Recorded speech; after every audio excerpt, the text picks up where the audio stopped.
aussi les capitales occidentales. On en débat avec nos invités depuis la France, depuis Jérusalem également. Regardez d'abord pour tout comprendre notre correspondante Agnès Varamian.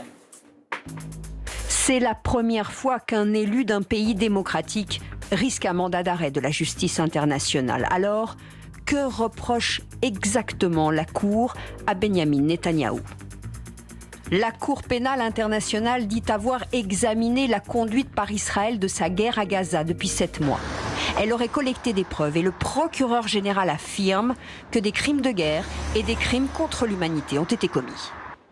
Ces crimes comprennent la privation de nourriture comme méthode de guerre, le fait de causer intentionnellement de grandes souffrances, des atteintes graves à l'intégrité physique ou à la santé, ou des traitements cruels, l'homicide volontaire ou le meurtre. La Cour accuse aussi le Hamas de crimes de guerre et de crimes contre l'humanité. Elle demande des mandats d'arrêt pour 3 de ses dirigeants. Pour les Israéliens de la rue, y compris opposés à Benyamin Netanyahou, ce dos à dos est impensable. Ils ont perdu la tête à La Haye, en mettant sur le même pied Bibi, notre ministre de la Défense, et ces terroristes. Ils se moquent de nous. Que risque Benyamin Netanyahou ? Si ces 3 juges de la Cour pénale internationale émettent le mandat d'arrêt, alors le dirigeant israélien pourrait être arrêté s'il voyageait dans l'un des 123 pays qui reconnaissent la CPI. Il deviendrait un paria et risquerait un procès international. Hier, il a réagi. Je rejette avec dégoût la comparaison de la Cour pénale entre Israël, pays démocratique, et les meurtriers de masse du Hamas. C'est une distorsion totale de la réalité. Ce matin, que dit la France ? Dans un communiqué, Paris dit soutenir la Cour pénale et affirme qu'elle alerte Israël depuis plusieurs mois. Les États-Unis, qui comme l'État hébreu ne reconnaissent pas la CPI, ont jugé scandaleuse la décision du procureur hier. Et avec nous donc nos invités, on accueille Emmanuel Daoud. Bonjour à vous, vous êtes avocat spécialisé en droit international, vous avez défendu des ONG donc de défense de droits humains palestiniens. Boaz Bismuth avec nous également depuis Jérusalem. Bonjour à vous, merci de nous répondre en direct sur France Info. Député israélien, donc membre du Likoud, le parti du Premier ministre Netanyahou. Hugues Huet, évidemment, avec moi aussi spécialiste des questions internationales. Boaz Bismuth, la France qui soutient la CPI, alors qui soutient globalement la CPI dans ses actions et son indépendance. Comment réagissez-vous depuis Jérusalem ? On a vu la réaction du président américain, Joe Biden, on a vu la réaction du Premier ministre Rishi Sunak et on a vu la réaction de la France. Quelle différence ? Il y a quand même des pays qui ont su prendre position, pas courageuse, mais honnête. C'est même pas courageux, c'est honnête. Et il y a eu un pays qui nous a quand même, un pays important, un pays avec une grande histoire, qui nous beaucoup déçus, et quand ça vient d'un ami, c'est encore plus décevant. Encore une fois, je tiens à rappeler, c'est la première fois dans l'histoire... Dans sa réaction, c'est ça ? Vous jugez vous-même, hein, vous voyez quand même les Britanniques et vous voyez quand même les Anglais, et les Britanniques et les Américains, vous voyez la réaction de la France et regardez vous-même et faites vous-même, expliquez vous-même ce que Paris a, la réaction parisienne. Et je m'explique un instant. C'est que quand même, nous sommes en guerre, hein. C'est une guerre actuellement, et la guerre est dure, la guerre est difficile. Il y a quand même dans cette guerre un agressé et un agresseur. Il y a dans cette guerre un pays démocratique, et il y a quand même un groupe terroriste le plus lâche et le plus horrible que l'on puisse avoir sur Terre. Il y a quand même des antécédents, il y a quand même des guerres contre le terrorisme qu'on a eu lieu en Afghanistan, en Irak. Les Français, après le Bataclan, aussi sont partis en guerre. Tout le monde, c'est-à-dire, c'est quelque chose quand même qui est le droit de la défense d'un État est quelque chose de normal. Plus encore, on nous accuse de droit international. Et le droit international, alors Israël justement, Israël est un pays qui respecte le droit international, le droit tout court et aussi le droit humanitaire. Et pourquoi je dis cela ? Parce que avant d'être député comme je le suis aujourd'hui, j'étais grand reporter, j'étais journaliste qui couvrait des guerres. Franchement, 500 000 tonnes d'aide humanitaire et plus qui rentrent à Gaza. 2 plus de 30 000 camions qui rentrent. Et je tiens à rappeler que l'opinion publique en Israël, très franchement, c'était très dur de faire passer cette aide humanitaire pour la bonne raison que nous avons nos otages. Il reste quoi ? 128 sur place. Je ne sais même pas combien sont vivants parce que la Croix-Rouge ne les a même pas rendu visite. Ouais, droit humanitaire. Alors humanitaire, c'est d'un côté. Et on a dit oui, et on le fait parce qu'on est Israël. Puis à la fin, au bout du compte, 7 mois après, qu'est-ce que vous voyez 7 mois après ? Vous voyez que le monde vient, alors dans une cour pénale, celle de justice, on nous accuse de génocide, et dans un autre, un droit d'arrêt contre le Premier ministre israélien et le ministre de la Défense. Tout ça, 7 mois après un des massacres les plus terribles du monde moderne, qu'il faut aller voir un petit peu chez les Vandales, chez Attila le Hun, une telle atrocité, ou chez les nazis tout court. Et imaginez, ça c'est très important, il y a 80 ans, un mandat d'arrêt contre Churchill ou contre Roosevelt ou contre De Gaulle. C'est un peu ce qu'il a fait. Ça n'a pas vraiment de rapport, puisque Churchill et De Gaulle n'étaient pas accusés d'affamer une population. Non, ce qu'il a fait, ce monsieur, un instant, vous voulez faire des comparaisons avec la Deuxième Guerre mondiale? C'est vous qui l'a fait, c'est vous qui l'a fait. Non, je dis de la façon de se comporter. Notre armée, là aujourd'hui, nous avons encore 2 blessés graves à Gaza. Pour la bonne raison que vous l'aimiez pas ou qu'on le l'aime ou pas, Israël est en guerre contre le terrorisme, pas contre des civils. On aurait pu, comme d'autres pays, je ne vais pas donner des exemples, vous les connaissez mieux que moi, envoyer l'aviation. Non, on envoie nos soldats justement, parce que les vies humaines sont importantes pour nous, y compris les vies humaines, ou surtout aussi les vies humaines de la population à Gaza. Et par ailleurs, la personne avec qui je vais débattre, elle doit être assez honnête pour savoir une chose. Quand l'armée israélienne aujourd'hui veut démanteler un groupe terroriste, c'est pas seulement pour Israël et pour la sécurité de notre population, c'est aussi pour les Gazaouis.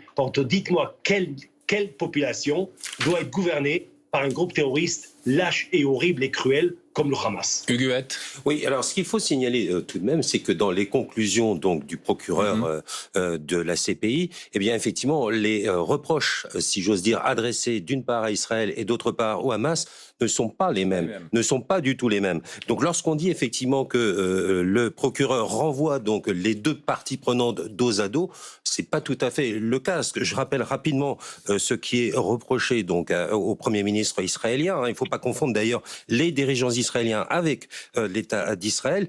Donc ce qui est reproché, c'est essentiellement le fait d'affamer délibérément donc la population gazaoui et le fait de se venger sans discrimination. Il y a des largages de bombes d'1 tonne depuis des mois et des mois. Une bombe d'1 tonne, de toute façon, ça fait par définition des victimes collatérales. On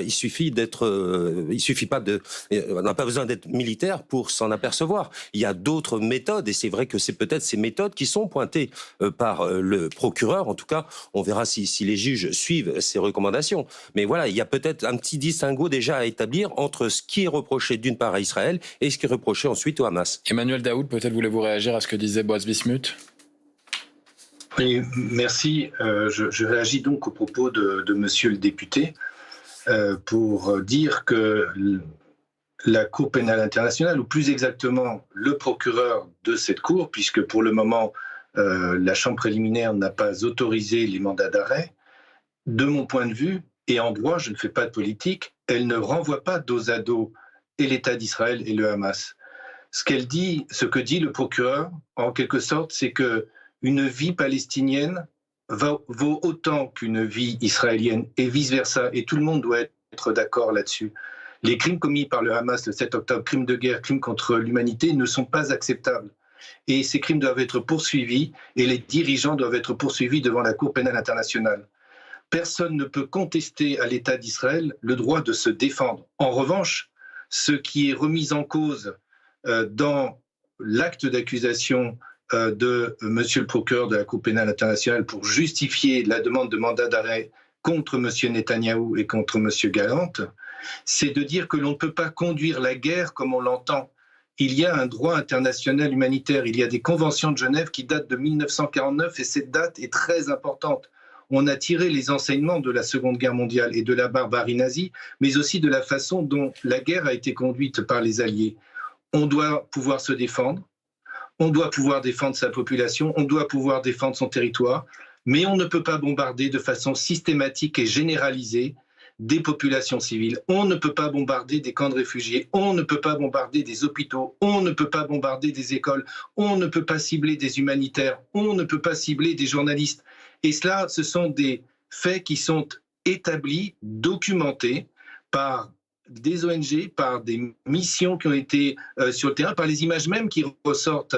Donc, voilà ce qui est reproché à M. Netanyahou et à M. Gallant, avec une...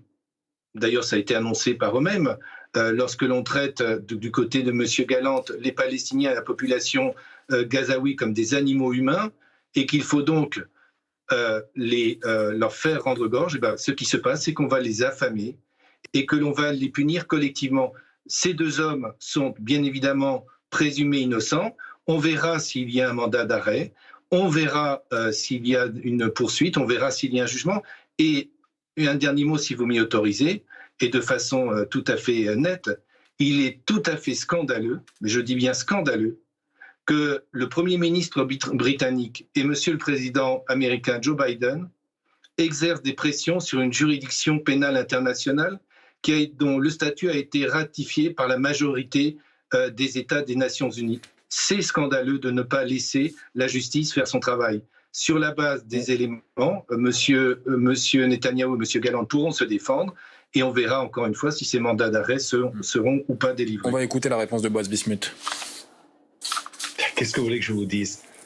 C'est scandaleux, c'est vrai, c'est vraiment scandaleux. Pourquoi ne pas faire aussi un mandat d'appel contre M. Sunak et M. Biden? Parce qu'ils ont osé prendre position pour Israël. C'est vraiment scandaleux. Non, mais qu'est-ce qu'il ne faut pas entendre? Alors, je vais répondre à tout ce que j'ai entendu maintenant. D'abord, à l'égard de M. Huet, quand il dit que ce n'est pas contre l'État d'Israël, mais c'est contre des personnalités. Dans une démocratie, un Premier ministre représente quand même son pays. Il a quand même été élu. C'est comme si maintenant, j'ai un mandat d'arrêt contre Macron. Vous n'allez pas me détacher, M. le Président de la France. Donc là, je ne peux pas comprendre. Deuxièmement, les fameuses bombes de 1 tonne qu'on largue sur la population. Mensonge, mais tout se passe aujourd'hui, on peut tout dire. La preuve, je vous donne juste un exemple. Rafah, l'opération Rafah aurait dû avoir lieu il y a déjà pas des semaines, mais il y a des mois. Mais justement, la population on est en train de faire en sorte que la population quitte le lieu avant que l'attaque ou que la bataille là-bas va devenir beaucoup plus lourde. Et elle va le devenir parce qu'il faut gagner cette guerre, qu'on le veuille ou pas. Alors quand même, dire que Israël, comme ça, envoie ses bombes de façon aveugle, faux. Troisième point, j'entends le monsieur qui parle maintenant, ouais, Israël aveuglement. Non, un instant, laissez-moi finir. Israël attaque aveuglement c'était des écoles, des hôpitaux. Là, sauf qu'on a oublié les institutions, tous les organismes qui sont sur place. Sauf que monsieur a oublié de dire une chose. Prenons par exemple le cas de UNRWA, quand même une agence des Nations Unies, que parmi eux, 12 de ses membres ont participé physiquement à l'attaque du 7 octobre, au massacre du 7 octobre, et 30% de leurs membres sont affiliés à Hamas. Mais c'est complètement autre chose que la Cour pénale internationale, ce n'est pas la même chose. Israël. Non, un instant, bien sûr, c'est jamais. Dès le moment où c'est les points d'Israël, on vous donne les preuves sur la table. Tout de suite, on va trouver on va sortir la balle. Il y a eu des débats sur l'UNRWA. Il y a eu des débats, mais ce n'est pas la Cour pénale internationale qui, effectivement, fait du droit. Après, peut-être considérez-vous que la CPI fait de la politique. Non, une seconde, je n'ai pas fini. Est-ce que sous les hôpitaux, quand même, le QG de Hamas, sous UNRWA, et à l'hôpital, à Shifa, par exemple, tous les terroristes qui se retrouvent là-bas. Nous, on doit faire la guerre. Nous, on doit trouver l'ennemi. Nous, on doit éliminer l'ennemi. Alors, si l'ennemi se cache sous un hôpital, on va faire en sorte de ne pas toucher les malades. C'est pour ça que cette guerre est tellement longue et difficile. Quand on me dit, pourquoi est-ce que la guerre est tellement longue? Parce que justement, on veut épargner les civils. Aussi, on veut épargner nos soldats. Et cette guerre, c'est une guerre contre le terrorisme. C'est une guerre contre des guérillas. Et on se bat pour notre survie aujourd'hui en Israël, parce que la guerre n'est pas seulement dans le sud, elle est aussi dans le nord, contre le Hezbollah, contre les Houthis au Yémen, contre l'Iran qui nous a attaqués avec 350 missiles et des drones. Sauf que vous, de façon, et pas vous personnellement, mais certains médias, ou le procureur, de façon irresponsable, et pourquoi je dis irresponsable, porte préjudice à Israël. Et demain, quand vous allez voir, que ce soit à Sarcelles, ou à Paris dans un quartier quelconque, ou à Londres, ou aux États-Unis, au Canada, une attaque contre un juif et la montée des actes antisémites, et ben ça sera à la base de tout ça. Pourquoi? Parce que vous donnez légitimité, un instant, c'est la légitimité à ceux qui attaquent le droit de défense d'Israël. Et Israël, malheureusement, on a ce devoir vis-à-vis de notre population et vis-à-vis de l'histoire de gagner cette guerre, ramener les otages, éliminer Hamas de Gaza, point barre. Huguette. Oui, juste pour répondre et préciser les choses, ce que l'armée américaine, par exemple, donne à Israël, à Tsahal, l'armée israélienne, eh bien, ce sont essentiellement, et ce sont pour beaucoup des bombes d'une tonne. Donc c'est vrai qu'il y a un usage massif. Il y a eu notamment un usage massif de ces bombes dans les premiers mois de la guerre. C'est vrai aussi qu'effectivement à Rafah, donc les méthodes ont changé. Elles sont un peu moins brutales. On le doit peut-être et sans doute même aussi donc à l'insistance américaine pour éviter un massacre. Mais voilà, ça c'était la précision sur les bombes d'une tonne. Voilà ce qu'on peut dire sur l'état du terrain. Autre question que je voulais poser, moi, c'était à à monsieur le député, donc c'était qu'est-ce qu'il pense effectivement de l'inquiétude de l'armée israélienne qui constate que les membres du Hamas reviennent dans le nord de la bande de Gaza, alors que l'objectif proclamé et affiché depuis toujours de Benjamin Netanyahou, c'est d'éradiquer le Hamas. Et on s'aperçoit qu'en fait, eh bien, là où il a été éradiqué, ou en tout cas là où il avait disparu, il revient. Ok, merci pour la question légitime, question même excellente, monsieur. Ça, c'est un de nos regrets. Je sors maintenant justement de la commission sécurité, relations internationales où je fais partie de membre. Et il est vrai que ces questions se posent. Mais on a aussi une explication à cela. Et moi, je trouve ça désolant parce que des soldats israéliens meurent dans la bataille justement pour tuer ces Palestiniens. Sauf qu'Israël n'a aucune volonté de conquérir Gaza. Ça veut dire quoi? Nous, notre volonté justement, c'est d'éradiquer le terrorisme et que d'autres sur place, des citoyens, des Gazaouis, des nouveaux leaders qui seront là-bas, qui ne seront pas pour le terrorisme ni pour la corruption, règnent sur le territoire. Sauf qu'à Gaza, il y a un petit problème, on ne les trouve pas. Et moi, quand même, je ne vais pas laisser mon armée, je n'ai aucune volonté de laisser mon armée régner à Gaza. Je ne veux pas occuper Gaza comme vous le voyez. Sauf que ce qui se passe maintenant sur le terrain, c'est quand je réussis à éliminer des bataillons ou la façon organisée de Hamas, eh ben, eux, ils deviennent quoi? Des guérillas. Ça veut dire quoi? Les bataillons, comme il reste encore à Rafah, deviennent des guérillas et qui remontent dans certains territoires que nous avons déjà gagné la bataille. Et c'est pour ça que, dès le premier jour, pour être précis, le 17 octobre, donc 10 jours après le massacre, quand l'armée nous a présenté un petit peu cette guerre que nous allons avoir, on n'a jamais caché la volonté, pas la volonté, le fait que ça va être une guerre longue. Et je dis malheureusement une guerre longue parce qu'une guerre longue coûte. Coûte bien sûr, je vais commencer par le moins important sur le plan financier, mais surtout sur le plan humain. Nous avons perdu à peu près 650 soldats déjà, c'est énorme. 1200 le 7 octobre. Regardez les chiffres dont on parle en Israël. Mais quand même, la population a compris très bien qu'il n'y a pas d'autre choix. Maintenant, est-ce que vous donnez des exemples? Ouais, rapidement, s'il vous plaît, qu'on écoute la réponse d'Emmanuel Daoud. Juste une question. Exemple en Irak, la bataille de Mossoul. Elle a duré quand même 9 mois. Il n'y avait pas les tunnels. Là, vous avez 4 fois la taille du métro parisien dans les tunnels à Gaza. Et c'est pour cela que, ils peuvent quand même, dans les tunnels, que pas tous ont été trouvés, éliminés, et deuxièmement, vous savez ce que c'est un terroriste? Un jour, il est terroriste, il retourne dans un autre territoire, il retourne à Gaza City, cette fois-ci en civil, et il se cache parmi les civils. C'est la guerre très difficile. Emmanuel Daoud. Écoutez, j'écoute avec beaucoup d'attention monsieur le député, puisque nous débattons, et je crois que vous oubliez, monsieur le député, un point qui est important, c'est que la population gazaoui a déjà été transférée sur un territoire qui est un timbre-poste 3 ou 4 fois. Et quand je dis transférée, je vais employer un terme qui va vous choquer, mais je l'emploie non pas pour vous choquer, mais parce que ça correspond à la réalité juridique, a été déporté à plusieurs reprises pour permettre à l'armée israélienne de mener ces actions que moi je qualifie de bombardement à l'aveugle. Et donc on a une population qui est affamée, une population qui est assiégée, qui part au nord, au sud, à l'est et à l'ouest sous la pression des militaires. La seule réponse possible sur le plan du droit international humanitaire, c'est que enfin, l'État d'Israël accepte, ou ses dirigeants, que l'aide humanitaire puisse rentrer, qu'elle puisse rentrer à flot continu pour que la famine ne puisse pas se généraliser. Il faut que l'eau soit rétablie, il faut que l'électricité soit rétablie sans restriction.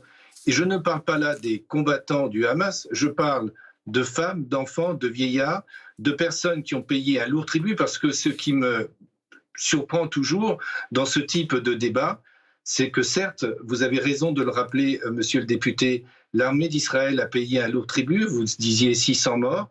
N'oublions pas non plus que au moment où nous sommes en train de discourir, il y a encore des femmes et des enfants qui meurent de faim.